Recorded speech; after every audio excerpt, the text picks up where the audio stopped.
Ok? Vamos lá, todo mundo com a Bíblia na mão? Bíblia na mão. E o que mais? Alguém lembra? Jesus no coração. Muito bem. Hoje a gente vai aprender como subsistir, né? Como estar face a face com o nosso Deus. E eu quero que vocês vejam aqui essa foto aqui de um homem. Vocês conhecem Warren Buffett? Vocês conhecem esse homem? Eu não conheço. Não? Nunca ouviram falar? Bom, ele é o homem mais rico do mundo. É o conhecido como o cara das finanças, sabe? Ele conhece muito sobre finanças. E aí, nas últimas décadas, ele faz leilões para conversar com ele face a face. Na primeira vez, o primeiro leilão foi $2.000 que foram gastos para conversar e tomar uma espécie de cafezinho com ele face a face. Agora em 2019, quebrou o recorde de quase $5 milhões. Quase 5 milhões só para conversar com esse cara. Perguntaram pro, que conseguiu, comprar, para ver o cara face a face, e disse, valeu a pena gastar quase $5 milhões só para conversar com ele? Valeu cada centavo. É o cara das finanças. Mas nós estamos aqui para falar sobre ele, nós estamos aqui para falar sobre alguém que é infinitamente maior, que nós podemos encontrar face a face. Pergunto, quantas pessoas vão ver Deus face a face? Quantas pessoas? Fizeram a vontade dele. Só os salvos? Só os salvos. E os perdidos não? Não. Todos vão ver. Todos vão ver. Todos verão. Todos verão, incluindo os ímpios. No entanto, só haverá apenas duas reações. A reação daqueles que realmente esperam, assim, esse é o nosso Deus, é que aguardávamos. E os ímpios serão aqueles que vão agir como? Que as pedras caiam sobre nós para que a gente não veja a face, do Cordeiro de Deus, a ira do Cordeiro. E a Bíblia até pergunta, quem é que pode subsistir a isso? Quem é que pode? Adiante da face de Deus. Adão e Eva, lá já antes do pecado, eles falavam com Jesus, com Deus, face a face. Ellen White vai dizer que o Jardim do Éden era uma escola. Toda a natureza era um ensinamento sobre Deus. E quem que era o professor? O próprio Jesus. O próprio Jesus era o professor, o próprio Deus era o professor. No entanto, eles acabaram, pecando contra Deus e acabaram sendo expulsos. Agora, preste atenção. No momento que eles pecaram, quando Jesus ia aparecer para eles na viração do dia, o que eles fizeram? Se esconderam, realmente. Foi a planta lá, chama costela de Adão, viu? A planta costela de Adão. Até eu sei, até na imagem consegue identificar a planta. Não, pode dizer que é mentira, hein? Mas é mentira, costela de Adão. Pois é. Mas veja só, eles pecaram e a primeira coisa que eles fizeram, assim quando Deus chegou no jardim, fizeram o quê? Se esconderam. Foi a primeira coisa. Tiveram vergonha, Mas isso também não é conosco também? Quando a gente peca, a gente não fica até com vergonha de falar com Deus? Não fica até com vergonha? E infelizmente, por conta desse pecado, criou uma espécie de barreira, onde um pecador não pode ver Deus face a face. Mas aí houve alguém muito ousado, pediu para ver a face de Deus. Sabe quem foi? Adão. Moisés. Vamos ver. Vamos resumir que ele vai ver. Vamos ver em Êxodo 33. Êxodo 33, verso 20.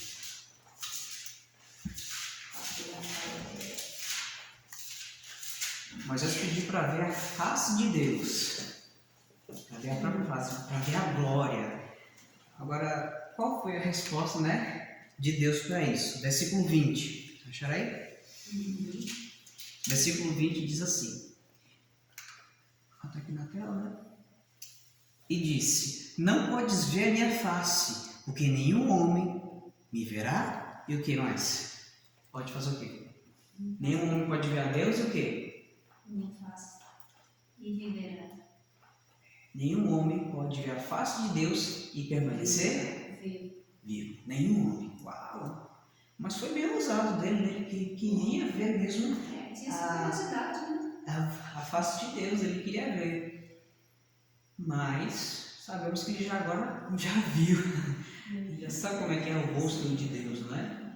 Porque ele foi, né, depois que ele morreu, ressuscitado e foi para o céu. Mas era para ele ter sido morto e depois ressuscitado? Não, na verdade não. Olha só o que acontece. Satanás exultou que houvesse sido bem sucedido em levar Moisés a pecar contra Deus. Por essa transgressão, onde ele pegou o cajado e bateu numa rocha para que venha a água, ele acabou pecando contra Deus. E Satanás exultou: opa, eu venci. Ninguém vai ficar com o corpo de Moisés. Ninguém vai ficar. Acho que é um ponto, né? Exatamente. Por essa transgressão, Moisés vivera sob o domínio da morte. O que o pecado faz? No momento que eu peco, eu vivo o quê? Debaixo da lei, ou seja, o que significa? Sob o domínio da morte. Se tivesse continuado fiel e sua vida não tivesse sido manchada por aquela única transgressão, deixado de dar a Deus a glória por ter tirado a água da rocha, ele teria entrado na terra prometida e teria sido transladado ao céu sem ver a morte. História da redenção. É a primeira a ser trasladada, depois. Pois é. Se ele não tivesse pecado, ele teria entrado em Canaã e de lá de Canaã mesmo ele teria sido transladado para o céu, assim como foi Enoque. Uma coisa tão simples, né? Veja, um só pecado me separa de Deus. Satanás tinha estado a procurar algo com que acusar Moisés perante os anjos. Ele faz isso também conosco. Ele procura algo para nos acusar. Exultou com seu êxito em levá-lo a desagradar a Deus e diz aos anjos que ele poderia vencer o Salvador do mundo quando este viesse para remir o homem. Pela sua transgressão, Moisés veio a ficar sobre o poder de Satanás, o domínio da morte. Veja só que é forte isso, o pecado que nos faz com a gente, hein? Agora é o seguinte, Moisés ele queria ver a face de Deus, só que Deus fez o quê? Eu vou ficar atrás de uma pedra, em uma fenda, e vou colocar minha mão e eu vou passar como? De costas. E ao Moisés só ver as costas, numa pequena fenda, ele volta para o povo como? Como é que ele estava? Exato, o rosto estava brilhando. E aí, o que o povo falou? Moisés, coloca um véu aí, porque não conseguimos suportar essa glória que vem de Deus. Não podemos conseguir resistir isso. Muito forte mesmo. Imagina só de costas, né? E foi só de costas. Imagina a vez que ele desceu do mundo dos 40 dias. Agora, Deus, para se revelar, ele precisa de uma cobertura. Ele precisa de uma cobertura. A maior parte que essa aqui mostra a glória de Deus, mesmo coberto, foi por meio de Jesus Cristo. Cristo veio para mostrar a glória do Pai, que também quer a glória dele, mas tem que ser totalmente velada pela nossa natureza. Se ele viesse com toda a glória e pompa, nenhum daquele povo conseguiria sobreviver. Jesus não chega perto de ninguém, né? Exatamente. Mas aí fica a pergunta. 1 Samuel 6,20. Quem poderá subsistir perante esse santo Deus? Quem perguntou isso foram os filisteus, onde eles conseguiram pegar a Arca da Aliança, e ao ver a Arca da Aliança, 50.070 homens foram mortos. Porque ali simbolizava o quê? A presença de Deus vivo. Então, ao olhar a presença de Deus vivo, eles foram o quê? Consumidos. E aí eles perguntaram, quem que pode subsistir? Quem que pode ficar em pé perante a presença de Deus? A resposta é bem simples. Vai lá no livro de Salmos. É simples, mas ao mesmo tempo complexo, né? Salmos 24. Esse sábado até falamos sobre isso, né? Salmos 24. Eu quero que veja o versículo 3 e o versículo 4. Quem é que pode estar na presença de Deus? O que nos é dito? Quem subirá ao monte do Senhor? Ou quem estará no seu lugar santo? Quem que pode? Aquele que é limpo de mãos e puro de quê? Coração. Que não entrega a sua alma ao quê? Verdade. Nem jura o quê? Dolosamente ou enganosamente. Tá no mesmo. O que está falando aqui? Aqui está falando sobre perfeição cristã. A pessoa tem que estar pura de coração. O que é pura de coração? Nenhuma mancha de pecado, sim ou não? Nenhuma mancha de pecado.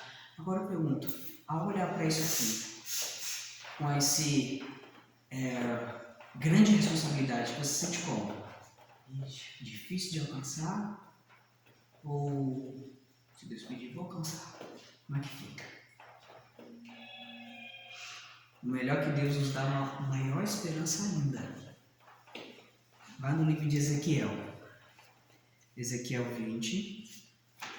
Vocês conhecem esse texto, mas eu quero levá-los para um detalhe interessante. Ezequiel 20.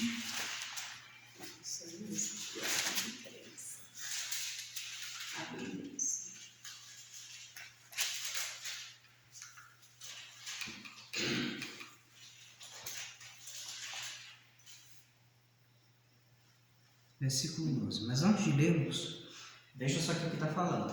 O verso deixou bem claro que somente poderá entrar no céu quem é limpo de coração, quem é puro, quem é limpo de mãos, puro, não se entrega à vaidade. Foi a mesma coisa que Jesus disse. Jesus mesmo diz nas bem-aventuranças, né? Bem-aventurados os puros de coração, porque o quê? Verão a Deus. Então, muito claro, os puros de coração vão ver a Deus. E Hebreus 12, 14 leva um pouquinho mais adiante essa frase. Sem santidade, ninguém verá? Ninguém verá o Senhor, ninguém verá Deus. Sem santidade, ou seja, sem essa pureza, ninguém poderá ver Deus. Agora, como lidar com esse padrão tão elevado? Ser santo para poder ver Deus face a face e ele ficar de pé ou subsistir? Não custa milhões de dólares. Como o caso da história que eu falei para vocês. Não custa 5, 6 milhões de dólares. Pelo contrário, o preço é santidade ao Senhor. Ezequiel 20, versículo 12. Olha só o que diz. Além disso, eu também lhes dei os meus o quê? Sábados. Para serem um sinal entre mim e quem? E eles. Para que eu pudesse saber que eu sou o Senhor que os santifica. Opa! Quem é que me santifica? É eu que me santifico? Sou eu? O que a palavra de Deus diz aqui? O Senhor. É o Senhor que o santifica. E em que dia especial Deus santifica mais a pessoa? Que dia especial é esse? Sábado. O sábado. Uau! Então, ó, Ellen White fala: o céu nunca será alcançado por um povo que vive à vontade, simplesmente professando o cristianismo. Deus requer obra cabal por parte de cada um de seus seguidores. Então, assim, Deus está fazendo sua parte, nós temos que fazer a nossa parte. Deus está cumprindo com sua parte, sim ou não? Ele está cumprindo com sua parte. Agora, pergunta, nós estamos cumprindo com a nossa parte? Justificação pela fé é 100% Deus. Santificação pela fé, 50% de Deus, 50% meu. Então, eu tenho que trabalhar junto com Cristo para essa santificação. Porque se eu não tiver arrependido dos meus pecados, como é que Deus vai trazer a santidade dele para a minha vida? Jamais ele vai fazer isso. Até porque eu escolhi ficar sob o domínio da morte. Diz mais, ó, depois dos pontinhos. Abnegação resoluta, vigilância constante, fervorosa oração, emprego diligente de todo o meio de graça, pelo auxílio de Jesus Cristo, nosso Redentor, a verbo de sair como, queridos? Sair como? Vitoriosos. O descanso no céu é para o cansado, a coroa para a fronte dos guerreiros. Então, como é que a gente sai vitorioso desse mundo de pecado? É por meio do auxílio de Jesus Cristo, abnegação, vigilância, oração, o emprego diligente, por meio de Jesus Cristo, o emprego de estudar a palavra de Deus. Isso nos levará à grande vitória. Se Cristo habitar em nós, seremos pacientes, bondosos e indulgentes, alegres no meio das contrariedades e irritações. Quando uma pessoa começa a falar mal de mim, como é que eu fico? Chateado, zangado, ou às vezes até procuro confusão? Ou será que eu sou paciente, bondoso, alegre em meio que as pessoas ficam me contrariando? Dia após dia, ano após ano, vencemos a nós próprios, crescemos num nobre heroísmo. Então aqui está falando o quê? Nega-se a si mesmo. O mundo lá fora diz o quê? Aceite quem você é. Todo mundo deve te amar do jeito que você é. Não é assim não. Exato. Esse tipo de discurso coach é o que na filosofia a gente chama de existencialismo, onde você, ou eu, é o centro das atenções. Não. É Cristo que é o centro das atenções. Eu sou só um mero mortal que não merece nem a graça de Deus. Tal é a tarefa que sobre nós impede, mas não pode ser cumprida, olha só. A santidade que Deus pode trazer em nós não pode ser cumprida sem o auxílio de Jesus. Firme decisão, um alvo bem determinado, contínua vigilância e oração incessante. Deus não pode trabalhar a santidade de uma pessoa se ela não se arrepende dos pecados, se a pessoa é desleixada na oração, está dormindo durante um período de vigilância. Temos que tomar cuidado quanto a isso. Cada um tem suas lutas pessoais a travar. Graças a Deus, né? E isso temos que ver com o quê? Com Deus. Porque salvação é individual. Graças a Deus a salvação é individual. Cada qual tem sua luta. Deus sabe, conhece, porque Ele sofreu cada uma de nossas batalhas. Conhece tudo. Nem o próprio Deus pode tornar o nosso caráter nobre e a nossa vida útil se não colaborarmos com Ele. Lembra o que eu falei? Santificação, 50% do trabalho de Deus, 50% também nós. Temos que ser colaboradores. É por isso que, nesse ato agora, falou sobre mordomia, não é isso? Sermos o quê? Mordomos, com Deus, servos de Deus. E se não colaborarmos com Cristo, como é que Ele vai trazer a sua santidade, o caráter de Deus sobre a minha vida? Nunca vai acontecer, enquanto eu ficar resistindo à santidade de Deus. Quem renuncia à luta, perde a força e a alegria da vitória. É uma coisa muito séria. E para aqueles que perderam a salvação, vai acontecer o quê? Caiam sobre nós as rochas, para que a gente não veja a face daquele que está sentado no trono e da ira do Cordeiro. Quem vai ver os santos? Quem vai ver a face de Jesus Cristo? Não da riqueza da terra, nem o mar, nem as aves, até que hajam selados nas suas testas os servos de nosso Deus. Quem são? Os 144 mil. Gente, esse 144 mil é um número literal, viu? Não é um número simbólico, é um número literal mesmo, porque eu lembro do Espírito de Profecia, o professor também não deixa brecha, que é um simbolismo, mas deixa brecha, que é literal. Então, assim, os 144 mil são aqueles que não vão passar pela morte, tá bom? E esses 144 mil estarão de pé, diante da face do Pai. Agora, falando sobre testa, né, diz que são selados na testa, não é isso? Se a gente for ver no livro de Êxodo, o sumo sacerdote ele tinha que estar com uma lâmina de ouro escrito Santidade ao Senhor. E ela tinha que ser amarrada com um cordão azul. O cordão azul, o azul significa a lei de Deus. Santidade ao Senhor. É interessante isso aqui. Agora, Sofonias 3,3 diz o seguinte: o remanescente de Israel não comete iniquidade. Isso é para nós? Isso é para nós, queridos? Não comete iniquidade. Nem proferirá o quê? Mentira. Na sua boca não se achará língua. Nós somos assim? Não responda, só pensa. É que nós somos assim? Somos pessoas assim que não cometem iniquidade, a gente não peca? Poderia ser. Poderia ser. Mas por que a gente não é? Porque nós escolhemos pecar. Vamos falar a verdade, né? Nós escolhemos o lado errado. Em 1 Pedro 2,22, falando sobre Cristo, olha o que fala: o qual não cometeu o quê? Aí Jesus realmente não cometeu nenhum pecado. E nem na sua boca você achou o quê? Peraí, mas não são as mesmas palavras para o povo remanescente? Não são as mesmas palavras? O que significa o quê? Que o povo remanescente precisa do caráter de Jesus Cristo. A verdadeira essência do Evangelho é restauração. Aquilo que foi quebrado no Éden, a separação entre Deus e o homem, Deus quer, por meio desse Evangelho eterno, restaurar isso. E colocar-nos face a face. Mas para isso nós precisamos do quê? O caráter de Deus em nossa vida. O selo de Deus vivo só será colocado nos que se assemelham a Cristo no caráter.